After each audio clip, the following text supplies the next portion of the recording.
Ndimkomona muhombe mkomona mbare mkomona nosikana nemasasi anzi Kufa kana Kufenda urungwere silent killer ndo andinaye nhasi andambomubvunza zvakawanda pane zviringoitika zviringotaura ma streets but iye asina tudzi side track kuti zvekufamba sei but first of all totanga tambomhoresana kaurungwere zvese wedemse zvese bho amene mutase hapana tungochinotwa na jaja tiripo tiripo first of all watanga ndambokubvunza amene hanzi ku South Africa pamakapedzera unoridza uko hanzi pane zvakaitika here amene kaviolence kanenge kakaitika karingotaura zvakafamba sei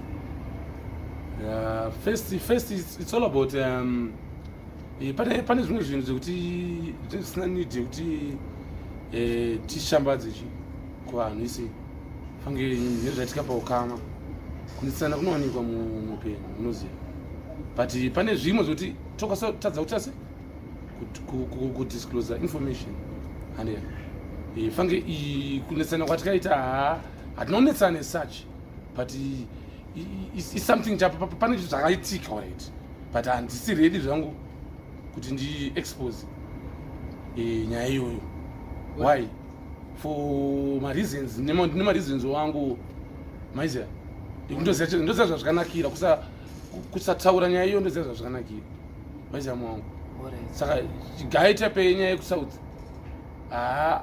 tongo ngandimboisei yakadaro iyi nyaya yekusouth wacho wakuda kuitaura but yakaitika between you and ani imi muneneuzi ndimadonibvunza question imi makazvinzwa zvinzi hatangonzwa uchinzi silent killer ameno pane kanoisika ngoitika South Africa nani imi nangu ndansiri kushuwa kuti ndiani pandangonzwa kuti pane zvakaitika nani ndandikanisana naye kuSouth Africa ndakaenda nani South Africa ndakaenda nani asi kina but kina saka pane zvimwe zvekuti hanzi zvimwe hazvibvunzwe waiziva because iyi nyaya iyi yakataurika segosip but iwe pawakazoya mustodart complex kudanzira killer team ndokutanga watanga uchirambidza kupinda pastage kuti zvaifamba sei sabotage kina ndiyaipefoma time idzodzo waita zvenharo kazvokuda kutaura zati aiwa ina nditwe iyoyo vanojambira nekuseri kwestage vatanga kupisana nakina manyazozvifambisa seiko pepe chii pepe zvakatika pepe to my surprise handiya all of a sudden ndakatoudzwa kuti ndikufanira kuimba na 2:15 then I was there by 2 ndikamumira about 10 minutes tokutaenda tikapinda mukati handiya taready because time dzedu dzenzara dzakwana the next thing pakatanga kuita maquarrels over kuti pane vamwe camp antorora jablot ndo vanhu vakatanga kuti aiwa hausiri kupinda neblot akati aiwa kana makutana muchinidaro inini kwete kuti hanzi ndechida kuonekwa ma but its like ndoita emotional ndoita yese panyaya yemusic handiya ndikaona kuti ndoda kumiswa inini zvo zvinondirwadza pamwoyo handitye kuti ndifighte maiza mangu by any means that's why ukona ndakazotora step yekuti ndakatona kuti hazvoroti ndatadzonetsana nawo ndatotamba nofight yakaipa madinga anapasa maiza mangu but ndakadhabhura kuti ini chandoda ndapefoma kainini andoziva so right now hapana need yekuti inini ndimbotanga ndambopinda neimwe fight aiziva that's why ndakabva ndamhanya fast ino ndajamba kunopinda nekuseri ndajambira pastage ane still ndakonga ndapastage the next thing ini hangu andambofungidzira kuti vakachengetera chihondo chigame chakarongwa andana that's why kuona kuti ndaivharidzirwa paipa pasteps then uyu ari pastage futi uyu ndiri airiziya po ndakazonozvishamisika tikunochinjana maiki takachinjana like aida tichinjana takachinjana pekutora makatanga muchiwirirana it's like tasikanyatsowirirana kunzi kuwirirana it's like handakwanisa kuzviramba ndika kuti ndo zvaari kuda iyi andoona semunhu woti handisina kulodha magodo mubhaketi ndine love mumabhrakets andi sa ndakaita yaari kuda kuita ndika but ndakazoona kuti ona uyu munhu kauyu apefoma kudhara akapedza andika ini yangu nguva yangu ini naisingo yekuti tichinjani tadaro tochinjana 1-2 andika but iwe chiregedza kuti iwoka panguva yangu ka one wadondiimbisa 4 lines handika kechi2 wobva watiwo panguva yangu inini wada kutanga uda kupedza time yangu yeseka uchiita iyoyo yekuti uda kuchinjana nini yeti inini ndauya kuzoshokesa ndinini masungu akawanda ekuti ekuperforma aiza mudari apa munawirirana zvese atombowirirana tatonetsana saka ini for the fact yekuti takanetsanirana kujoza nika ndo fact yakata kuti inini paakati ngatichinjanika akuti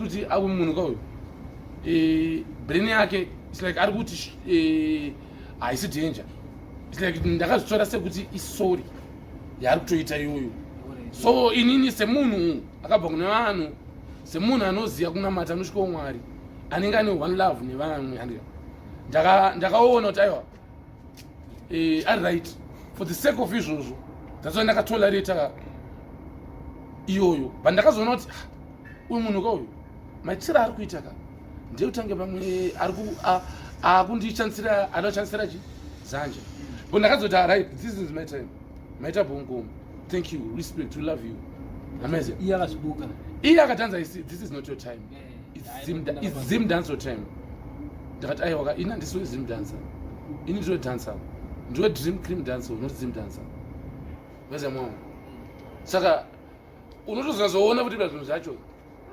ndakatozoona kuti aiwa tapinda namune zvinhu zvakaroko vanhu vakarangana which means kuti iye aida kudaidza lot andiya pastage futi anowana then apa inguva yako then the next thing inini ndini ndaizoita se ndindaizobva ndisina performance yangu yandaita but ndaperformiswa naiye but iye ngaperforma nguva yake one atoimba manhamba malast piece zvatinoziva kuti mukoma playlist yayo toiziva yese toziva manhamba anotopedzerwa kurova mapepe kwazinga wakumupisa zvokuti akaita kunga chachema akapepa ndisinamupisa ndakamupisa ndakamuti chimdara ndakataura masasa ako ndakataura chokwadi ona inini indokuonesa chokwadi kuti ona mwangu love neni iweyo boza akatobva pastage yakabatiranwa right ndakataura kuti love neni hauna handozira munhu mamudhibwa kuti yese iri kutyapa paizinuyema handikanza mwangu pane iri kunyangirwa ende ari kutsoma bhoya yake kuti bhoya yangu saka inini is like with all respect that's why ndakati mukoma ndokurespect hai handika misimbari handika ndakatodaidza toti misimbari but hazviro kuti inini ndosaluta handasabhukwa ndosaluta kumbari kuti mbari hakuzungumusha kuti kunonzi hanzi mbari ina mistiningi inani kuti anokwanisa kukomanda kumisa ngero zeoni muhistory asina zvamboitika ende iye athingi aida kuzama-zama zvinhu zvingaita se singaitike maiza mudara ini handa kumupisa munhu it's like ndakamutsiura mune zvakanaka potanga ndakatanga ndatenda kuti maita bho mukoma pachikuru kuti amukoma tikazova ti ibvaibvaibvai but mukoma maita basa now this is my time let me do music handika ini ndikuti music iye ari kunditi this is not your time time yangu ndeyezimdanso ko adi kuti time yake yakadza iyo ready for kina nguva yake yakapedza vanhu vachibuda mubhozi ndationa vanhu vachibuda mubhawa achiimba handiona mine ndakautinesa over hundreds of people vandakaona nemaziso angu kuti vanhu vari kubuda iye achiimba handiona uchimunzi kuti uyu munhu ane vanhu vakawanda vabho handi saka vanhu vakutodhinwa vari kuendaka pesa ndatoona kuti dhanzi ichasara isina munhu but inini aizvitirei because iye anga apedza kuimba yange yateme yako atakati sabotage but it's like they want to try to manage what they cannot manage. They're trying to fight what they cannot fight. Antonzo vachifunga kuti pamwe vakajoina maforces achifunga kuti usabhuku wake boss kunzi Mr. Ndari usabhuku wakapanana ku ameno kwa wakapanana kwekwe but I don't remember pane munhu akagadzwa akanzi akapiwa chigaro right andoza mwangu saka munhu wekuti futi samwe aifunga kuti Mr. Mbare wake uyo andika uchaita kuti inini achakonzeresa kuti inini ndibva ndatadza kuti ase kuti ndiimbe panguva yangu ndibva ndatadza kuti ase performa mune zvakanaka because anenge achiti iye ndiye ari kundimisa samistichi samistimbare sezviti tiri kumbari saka ini pambare ndiri pahomu kutopfuura iye anoziva saka makatocreata beef because the next day no akazoburiswa dhisi naiye chakuzonza selekila dhisi rakutotenderera mastreets right ibhifu rakatocreatwa maya ndopamafanobva maona concept yese kuti maya uyu munhu kauyu munhu akapedzera kunonzwa takapedzera kunonzwa manhamba ake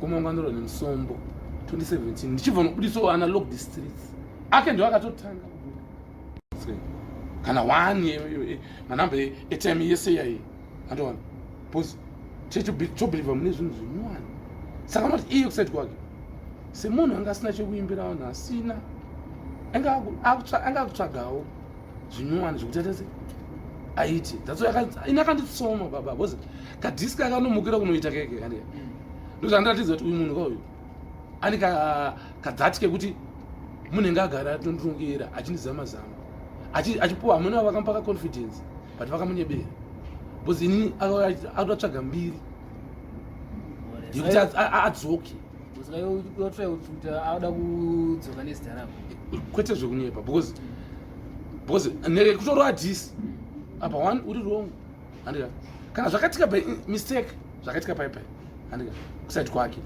handika kuti enga sina kuplana nezana neni why akamuka ane dhisi handiona ende right chiona manje achienda ku ndakanzotenga paredio musuno una ola 7 handika akujedi ndakanzwisa conversation yake I had achibvunzwa the same question sezvandaitwa izvi iye achizviramba kuti aiwa ini ndakangodaidza senekina ndikatoti katoimba ndinamusira achi stage but iye stage aitoramba pastage apa anobva nekuda usati anobva nekuda pepe yatakazodhonswa nevanhu aiwa anodhonswa enga adona basi anenge akakuchema futi anga adona anga kusachemere pepe maya ndati German vane kanga affection kavainako kekudona so obva vaita sei aiza hatinganyaitaura zvakawanda izvozvo panyaya yeurwere hwemunhu andika but mukuru aya vakatozorwara vari pastage that's why vanhu vakazoita se vakazomubatirana ende inini hangu ndendisina kulodha kunoti ndakatsamwa zvekunosvika pakudaro aiwa ini ndakatoti whatever zvaitika ini thanks kana wanzwisisa kana kuti abva pastage abva inachanyaramba ichitaura zvinhu zvese let me do the music but but somehow ndendadrainwa energy because that's ndakarwisa kubva akwira pastage in energy iri kudrainwa kai because they know pamwe ndo the only way to try to stop Mikai but zvinozongoperera mutry because after at the end of the day ground rese ngwere dzese ndakazodzitenda kuti aiwa ngwere big up on yourself munomira neni handiwana enda kuti notice kuti I've got ngatikuti student yese ine mazarire enge yakaita ngatiti half student yese yakasara yaiya ichida kuti aiwa maya isusu edu tomira chi naye handoedza mwangu saka inyaya yemisambare klazi panyaya yemadhisi apa takazonzwa kuti unzanzi rako rakazobudo aina ndi uchipiso futi Mr. Mbare saka uchinoziva ngwa reply yake padhisi rake say because ini sengiruzivo ini ndakatoshaya challenge again kana mimi muchiti mimi tawanda chaiyi handiya tawanda we all know kuti panyaya dzehondo tawanda nakina inini auradza sei tawanda handiya but ini tawanda ndani kina but do not tawanda challenge yangu inini akairamba waiza mwangu kuti ambonetsana but big now we are best friends naseto tese students andoona challenge yangu inini ndakaishaya challenge andikunzwa mari dzakamboofwa dzemaclash ndikashaya andoona kuti hayi maybe uyu ndiye one abvuma alright challenge andoona atadzoti akuida achifunga kuti zvichamubatsirawo kudzoka but mudzi yechinowani hondo akusvutika sadza ati hausi kuenda kumba kwenyu ende ini ndisiri patraining ndenda kuti ndinedze ndenda serious saka pahondo yaya bwezangu uidinga uyu kana kuti zviti mbinga alright handika ini handisi kumushinga waiza but ndida kungomuratidza kuti zvese yaakaronga yese ndoivhiringa Handwanzi. Saka iwo wakatomudhipisira. Andodhipisa muri uda futi. Makasangana apa munomhoresana here kana unomuti ndeipe. Mumhoresei. Maklaks akakiswa. Sankisi. Muta sei. Hauna pressure naye zvako. Under pressure naye. But akada kupinda unomupinda. Inini ndinongoti alright. Inozvudza zvakanakira insandaita. Bozi pane pamwe. Ina tukwenda nyarara but pane pamwe. Pekuti fange apa ndinatso calculate kuti ndikadasa ma weights pachikero. To calculate kuti kana tawanda mwana kandikumbira wani pa loud pa Facebook. Kuti silent okumbira kuti umuregerere. Ende zvakataura zvinomeka sense. Handwanzwa maoko.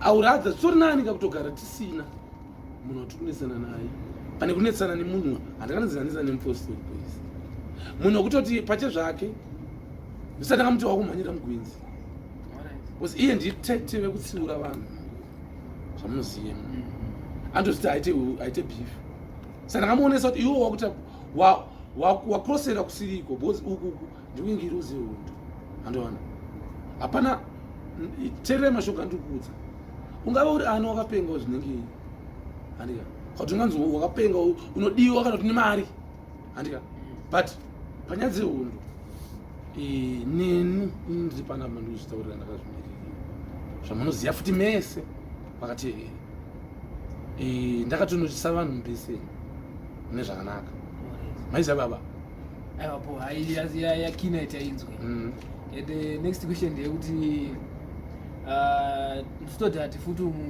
time akasvika Fantan takaona Fantan achikusimbisa achita vanhu vanofungidzwa pamwe ndakamaka silent killer vatori vachundirako mafans akatojamba and then after a few days takaona pauploadwa video pafacebook Fantan tinotudza kuti relationship yako naFantan zvamai manje yamira sei because isitaiza kuti naFantan now to tell the truth taitapesana ndisandati zvinoitika vanhu tinonesa but chakakosha ndechekuti vanhu tikazokwanisa kuzorizena bhekani because vanoti inini samusamo ndakambonesana naye ndichitombodhisana naye and it's not kuti ndaizvida stereki ayo but somehow handika pepasina option because yange iri nguva iyoyo yange iri nguva yekutorwisana handika but still chinhu one chandaiziva ndechekuti Fantan handika Mr. Tweet Chisport Records Mangoma Depot ndaiziva kuti is the leading recording stable handika zvemuZimbabwe right now panyaya yedancehall handika saka kuappreciate talent rake neability yake I could not to take anything away from DJ Fantan handoanza Fantan munhu webasa and inini ndiri munhu webasa iye futi achiziva kuti silent is a killer for you maridhim anoziva kuti fange ari Fantan maridhim munhu kuti ndakashanda naye before futi takagadzira mahits akawanda nechisport records ndikatiti mu3 months titati mahits mangani ana diki ana tepe matanzi manamba acho munotomaziva ndi saka you see it's like iri namba randikazobudisa iri hatikati ndo first kubva patanzi tapisa zvakatangira pari rinonzi riya pandikariwa vanenge vachindizama asi mumwe musi vachaita munyama nekuti hamusati mationa tichitambidza mainfama amanyama vanenge vachitaura vachikakama you see it's like ndoenge iri first project yandika after tawirirana after vanidedza vanipa invitation you see ndokaniinvita inini let me tell you say inini ndati nyangu munhu akandivenga zvinenge asi akandiinvita I will pass through vanidedza hanonzwa nyange ukanzi kune muroyi kune chinyi inini one handachandichitya handika and 2 ndinotoda futi hondo ndoida peace ndoida handimuzvisa saka iwe ukanditi uda peace aiwaka ndoti mwari ngaakudzwe handika handoize mwangu fange ava vandatiwirirana nawo dzedzitoti hama dzedu futi mukuwirirana handika Wesana Fantan hapasina to tell you the truth there's no beef again and there will never be that type of beef iroro hatichafera kawanikwa rasilent killer nechisport.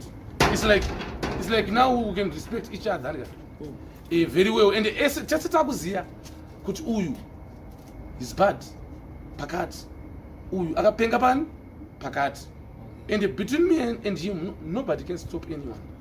And you see, so takuziya kuti combination yedu, and we can make the mountains move. And you see, saka inini ndakubelieve foot kuti kune mafanza angu, watch out mangoma depot and mangoma atina ngoma ipapo muchatombonzwa ngoma. All right, even levels is ready. Pick up on yourself president. Yes sir. Yeah man. Saka ini nature sports kushuka kuma ends. Yeah man. One family, one team. Mchisimbisa mangoma. More hits. Yes sir.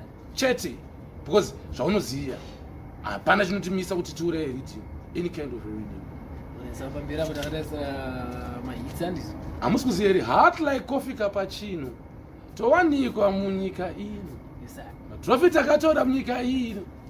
Waza ndichibva kunopinda rhythm rekwa ino. Ndakavaita iye yekumaster chigame kunova mastera chikasino. Zvototi ndinotsika munhu ziso nemhino. Chitsitsino ndobva ndavataridza kuti we are hot like coffee cappuccino. Hakuna ngweri inosvika pane ino boys. Kana mazogara muri kwamuri ikoko. Waiziya mukataure manyablo ese. Patokoti dobo. Andika do mafara do. Oh, dobo. Kana kuti bodo. Kana kuti majobo. Hatikuzweri mwangu. Because isi tinopedza jobo pazvinhu zvedu. Waiziya mwangu. Chikorobo futi. Kana kuenda kuchitorobo. Poza mukandori nechitorobo. Poza kanzwa kuti chikorobo. Ukarasa mvura maona uchifunga. Tikanzwa kuti chikoro chiribo. Chikorobo. Saka nekuti mangwana uchaita se uchadzidzwa futi uona kabasa kako. Uchengetoona mama kumba. Handika. Saka jakamaswa pachikorobo. Chikurudo.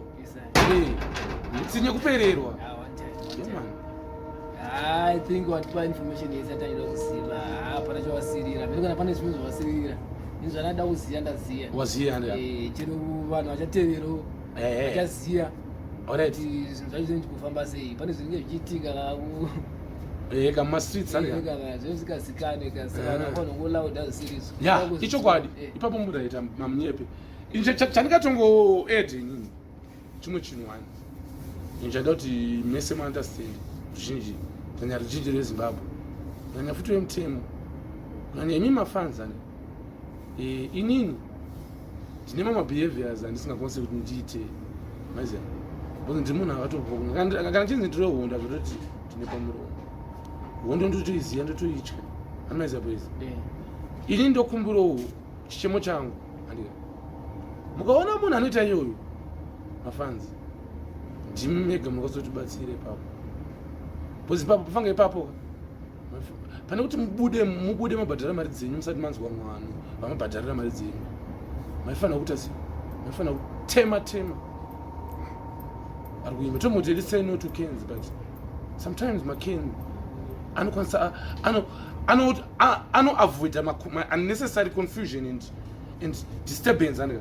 Because kana uchiimba why inini Clinton ndisina kunoti colors achiimba ndisina kuenda ndinoti da kuimba uya chimba kana kuti sei ndisina kuya kina pese paakaperform but ndakanozouya panguva yandikufana kuita se which means that I don't want to one and so disturb munhu andika two andisida kudrainwa energy rangu because kutaura nemunhu chaicho kutoita newo nharo kuti ndikupinda imwe energy andika because me inini chimbozitaisa pese pandoya pastage handikuzveri mwangu the moment anoita step on the stage andika I know stampede inokosoitika ipapa ne-energy inenge riripo but somehow panenge kuti ndendatiswa nharo ndavharidzirwa ndaita sei ndane hacho mumwe hatozokwanisa kutozoimba but ini chandozoziya ndechoti sometimes ndoimba but sometimes zvamwari vanenge vandidraina energy and vanotoshandisa sestrategy. Inini ndisinga kana musa ndikambotsuma any one of them chindiudzei kuti kundidherera here kana kuti kunditya futi. Hakusi kunditya here kana right nekunditya kwavanoita but ini ndakukudzai chinhu wani muri yeZimbabwe makateerera and the message but say to the next time inini I'll go emotional nenyaya music anmanzwa kana pasina music and I need kurarama pasi panapa and akuzoti andichandire profit andichandire award ndochandira reward and I don't show off but I showcase talent and I go emotional panyaya dzengoma handika next time anyone kana iye achitaka penga ngauye pastage nchimba wese achazoya hake pastage nchimba utira donditra pekete dzakatonga idzodzo dziperengende kuzenge ndisingapengi inini ndati ndichavhura hombe yekuti mega mimi chazo vamwe vachandi blame because majera undi blame vamwe hakuna najera ungu nditi vakanzwa nyaya ndiri wrong fanga panyaya iyo iyi nekuti ndi silent killer handika kune vamwe vakati anofanira kurespecta who is the father in Nakina if I may ask inini last time I check inini pandakatanga kuimba mangoma back in 2006 nana Terminator vanhu vavo vanga vasati vakavadzidza kumukai kumhizha high school kuri kukakadoma kwavakakurira anomunzwisa kwezi inini ndenda kurepresenta ngoma kuno mbare muno ndedzeparere school zvizikanwa nechi nemi mese vekumbari chaivo chaivo handika saka ngasashandisani maadvantage asiwo haubva ukadoma ubva momazviti misimbari mumabudirira handika isati neni atiradzwe nehaso rake handika but ngaziye kuti haana kupiwa nyembe nevanhu idzodzo ende ngaziye kuti iye haana right ende haakwanise kuti amise mumwe munhu edzasiri inini handika nekuti atingachiti iye acharevererwa kuti ndimisimbari aiwa misimbari makabva kukadoma maiziya mugoma ende ameno mutori marefugees muzimbabwe right handimiswe ini nyange ndakuenda kurwanda handisandamboudzwa nakomanda wekurwanda right bhozi nechita life yangu ende ndiri ngirozi ngirozi inenge yabva kuna Mwari saka hatirwe hondo dzisina basa hatitauri nyaya dzisina basa hatidenhe munhu hatifinhure munhu hatite right chimero chino chakanakirichi kana inini ndichingokumisai mese handina nidhe kana kukuroya handifenda kakuroyai kainini ndakatokunamatirei sezvamakaita makujoza after manditadzira futi kujoza ndakatokunamatire wani Hwezha mukatozondaidza pastage mautange mune love but muchida kutotry futi kundisveta simba but inini yapedza nemi Zimbabwe mumwe munhu ngaazvitry ida kuti muzondiblama after kana ndaakunzi ndasungwa kana ndaita sei because this time I will never tolerate izvozvo kana kawana so thank you my subscribers maiziya tokutendai nekutisimbisa mutasi vachada kungondibatowo namba yedu yebasa handika bookings official bookings bika management yangu eudashambari handika Kufenda records handika 07772 handika 749 542 I will repeat the number again 772 handika 749 542 kana uenda pa Facebook mo like mo follower page ra Silent Killer official rinonzi iro Silent Killer Angel of War Kufenda records yeah, so thank you my subscribers and make sure subscribe by mova matiti bye bye yeah, man Pabo pick up the ghetto crown king anyway day pan Canada yeah, man you are the father magaenda kumsoro msina shan salada so we say Podo Dobo